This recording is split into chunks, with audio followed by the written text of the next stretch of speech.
सेना के निरंतर परिवर्तन को भी उजागर करता है। ये राष्ट्र की तत्परता, रणनीतिक आत्मनिर्भरता, नवाचार और रक्षा की दिशा में यात्रा को रेखांकित करता है। आज आप देखेंगे स्वदेश रूप से शामिल है, आकर्षण का केंद्र होगा। सेना दिवस के गौरवशाली इतिहास में एक नया अध्याय जोड़ते हुए 78वें सेना दिवस परेड का शुभारंभ। दूसरी पीढ़ी के सैन्य अधिकारी जिन्होंने इतिहास को केवल पढ़ा ही नहीं बल्कि रेजिमेंट सेंट्रल इंडिया हॉर्स में कमीशन प्राप्त किया।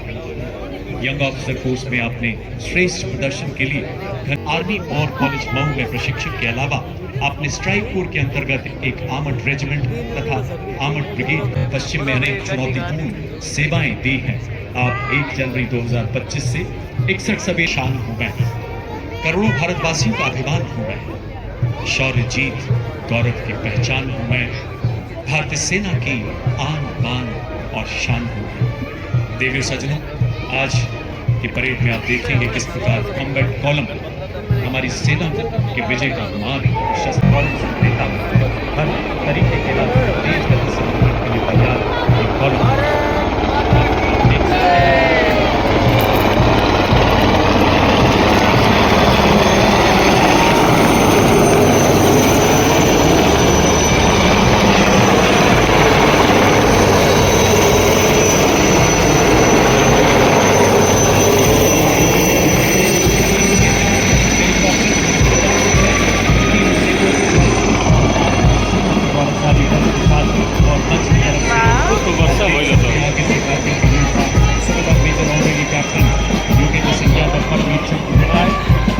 मेजर संजय कुमार का नया इतिहास रचा और इनके ठीक पीछे सबसे वरिष्ठ योद्धाओं का दस्ता मंच की तरफ अग्रसर।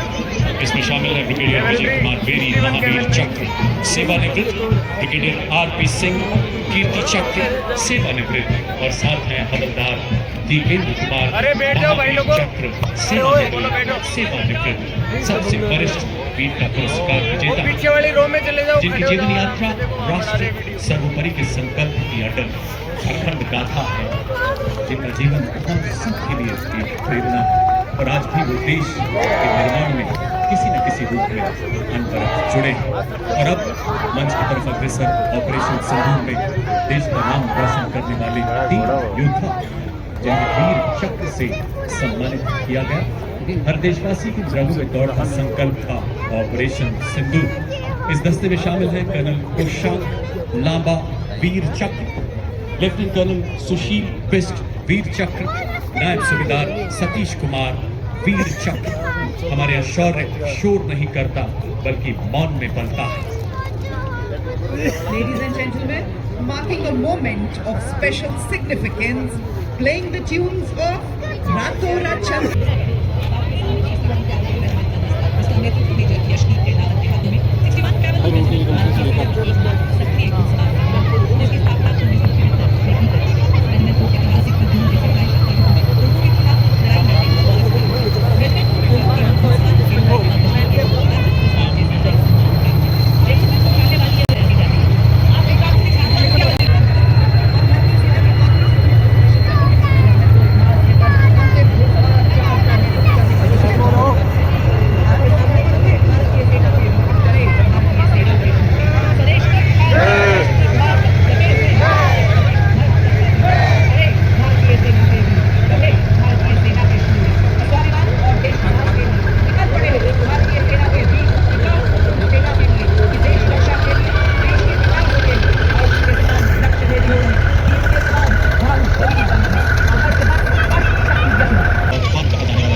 ये दुश्मन की बातों और तोपखानों को बर्बाद करने की भी काबिलियत रखता है। मंच के आगे से शान से गुजरता हुआ कौन सा बेटा। और अब आपके सामने भारतीय सेना का सबसे महत्वपूर्ण टेक्निकल एडवांस टैंक परेड में बड़ी शान से अग्रसर T-90 माँ की सीमाओं की शान है, क्योंकि देश की रणनीतिक क्षमताओं और आत्मनिर्भर उतार सकता है। 5 किलोमीटर की दूरी तक मेन गन से मिसाइल दागने की क्षमता रखता है। रात में भी प्रभावी ढंग से दुश्मन को नष्ट करने में सक्षम एक्सप्लोसिव रिएक्टिव आर्मर्ड पैनल से लैस 46 टन का यह घातक टैंक 7 किलोमीटर प्रति घंटे की रफ्तार को पकड़ सभी प्रकार के इलाकों में प्रभावी ढंग से कार्यरत है।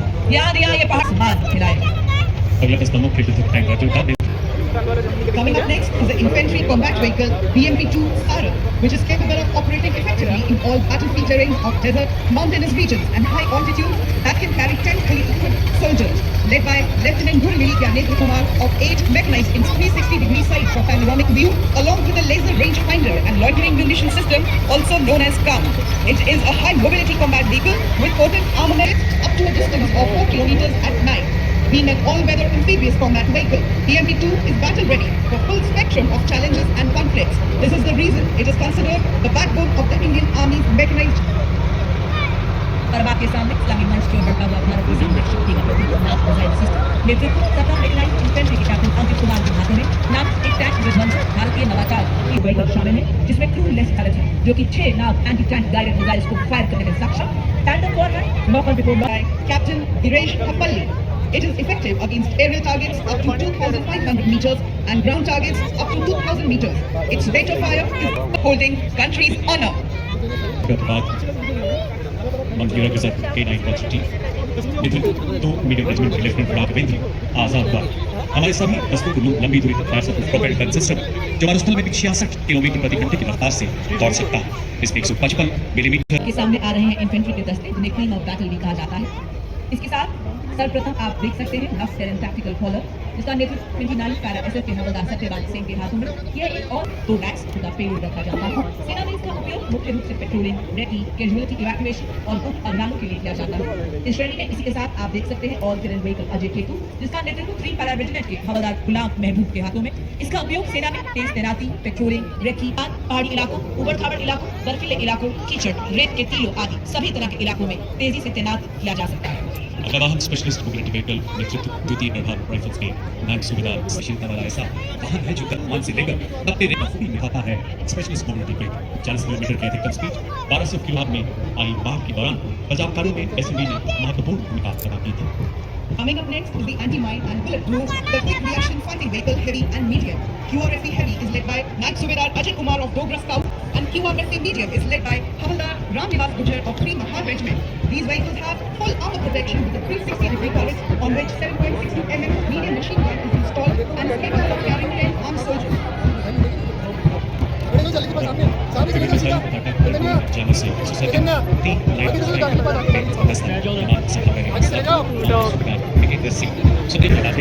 तेजी से और सकता है इसलिए और आप देख सकते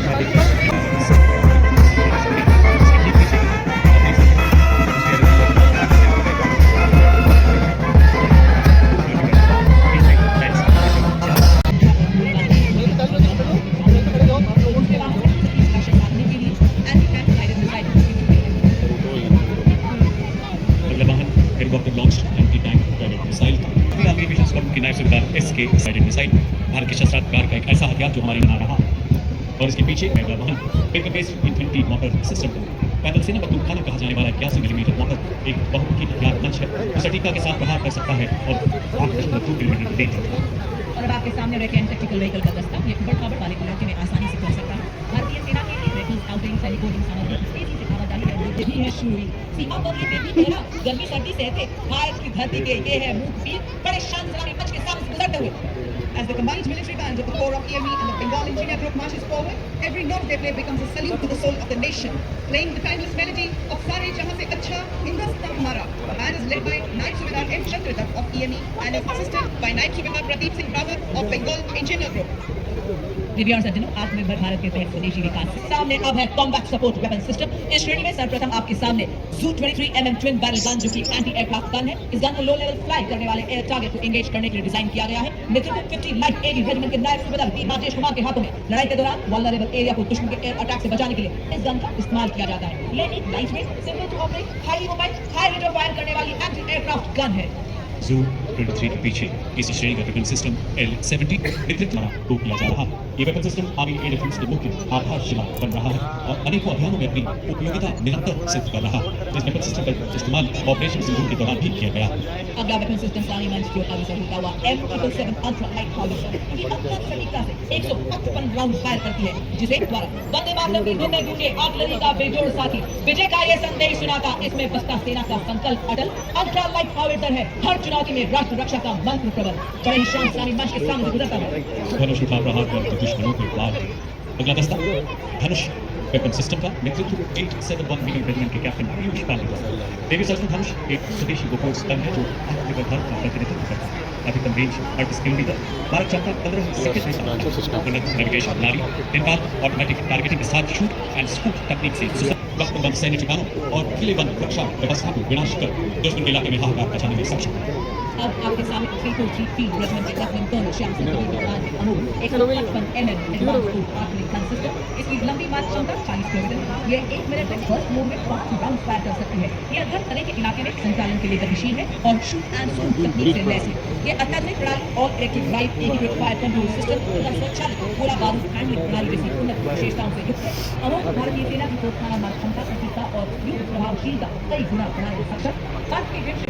यूनिवर्सल रॉकेट संबंधी 40 फील्ड रेजिमेंट की डिफरेंट महत्व सेना के लिए विकसित एक अति आधुनिक बहुत क्षमता वाला रॉकेट लॉन्चर प्लेटफॉर्म। इसकी सबसे बड़ी विशेषता ये है एक ही लॉन्चर से अलग अलग कैलिबर के रॉकेट दागा जा सकता है। भारत के अपने डीआरडीओ द्वारा विकसित अलग अलग प्रकार और आकार के रॉकेट फायर करने में सक्षम है, जिसमें आवश्यकता अनुसार रॉकेट पॉड बदले जा सकते हैं। इसकी मारक क्षमता 300 किलोमीटर। पत्थरों को ठोकरों से उड़ा दूं मैं, चट्टान आए रावे तो सीने से हटा दूं मैं, आए अगर कोई बाधा तो बढ़कर करूं मैं मुकाबला, आग बनकर मैं चुनौतियों के पंख दूं चला।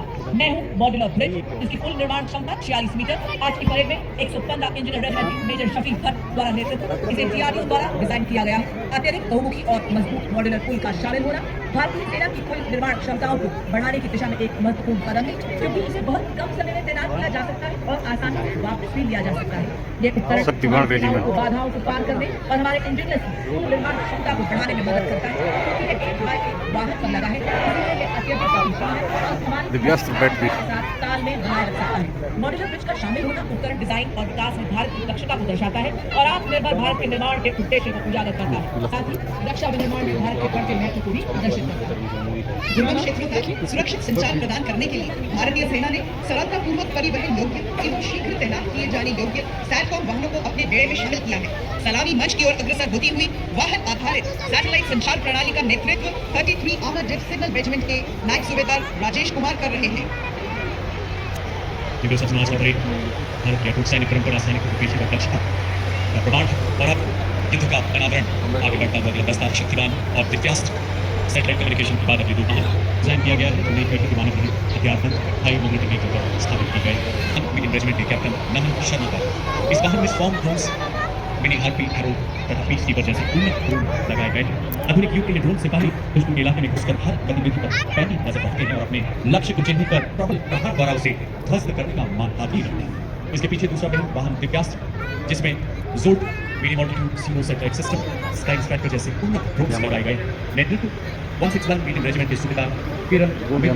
मैप्स एक ऐसा प्रभावशाली ड्रोन सिस्टम है जिसे सोलर ऊर्जा से चार्ज किया जा सकता है और 50,000 फीट से भी ऊंची उड़ान कर सकता है। आपके